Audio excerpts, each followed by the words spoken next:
I want to make the case that rather than talk about ceasefires, more UN resolutions, it is time to bring back words like victory and defeat. Now, I know that we live in an era of everyone gets a trophy, but actually the ability to get to peace depends on a clear understanding that at the end of the war, one side won and another side lost. In fact, one of the major lessons the Allies took from World War I is that at the end of World War II, there should be no confusion as to who won and as to who lost. Therefore, both Germany and Japan had to surrender so that there would be no discussions later, as there were after World War I, that perhaps Germany didn't really lose. The sad thing is that the Arabs, who were very much the allies of the Nazis, were not part of the process of accepting defeat and subsequent denazification. The tragedy of the Palestine Arabs, the Palestinians, and consequently of the Israelis, is that every time that the Palestinians could have faced the disaster to which their commitment and ideology of no sovereign Jewish state anywhere between the Jordan River and the Mediterranean Sea, every time that they could have accepted that given that their ideology was initially to prevent and then to undo a Jewish state, that in that they were defeated. Every time that they could have embraced defeat, to use the title of a book about Japan post-World War II, they were prevented from doing so.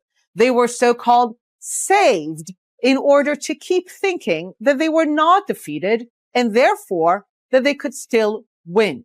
As a result, the conflict, the bloodshed, the suffering were constantly extended. The tragedy of the conflict is a tragedy of ceasefire. In 1947-48, when the Palestine Arabs go to a completely unnecessary war in an effort to prevent the establishment of a Jewish state, later joined by several Arab armies when Israel declares independence, that war ends with ceasefires, the first in a long line of many. Rather than demand that Israel's Arab neighbors make peace with it, the war ends with a ceasefire, which means that the conflict continues. And as we hear right now, as has been in Gaza for the last many years, every round of violence ended with calls for a ceasefire. And what good has that done us? We are now talking in Lebanon about renewing a worse than useless UN resolution, 1701, that has never been implemented.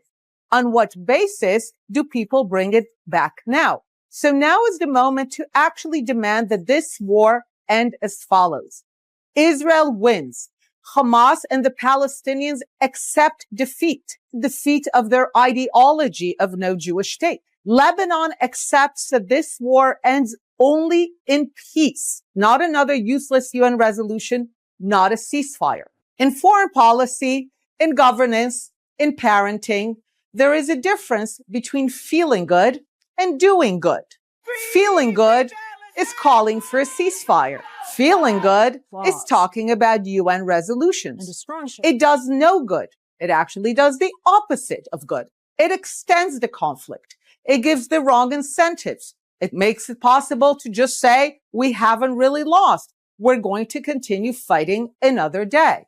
What actually does good, perhaps doesn't feel good, is to use terms like victory and defeat, is to tell the Palestinians, given that your goal for the last century was to prevent and then to undo a Jewish state, you lost. Accept it. Embrace it. You can have finally a constructive vision of living next to a Jewish state rather than instead of it from the river to the sea.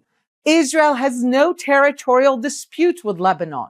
This war ends with Lebanon signing a full and complete peace agreement with Israel, by which it commits as a sovereign country to never attack Israel, not under the cover of Hezbollah, not with its own army, from its sovereign territory. That's how this conflict should end. Europe has been enjoying decades of peace. Many Europeans like to forget how that peace was achieved. That peace was achieved when Nazi Germany finally understood that it lost, it unconditionally surrendered, and from that clarity of who the victor was, who lost, peace, true peace, could be negotiated. And that's what we want for the Middle East as well.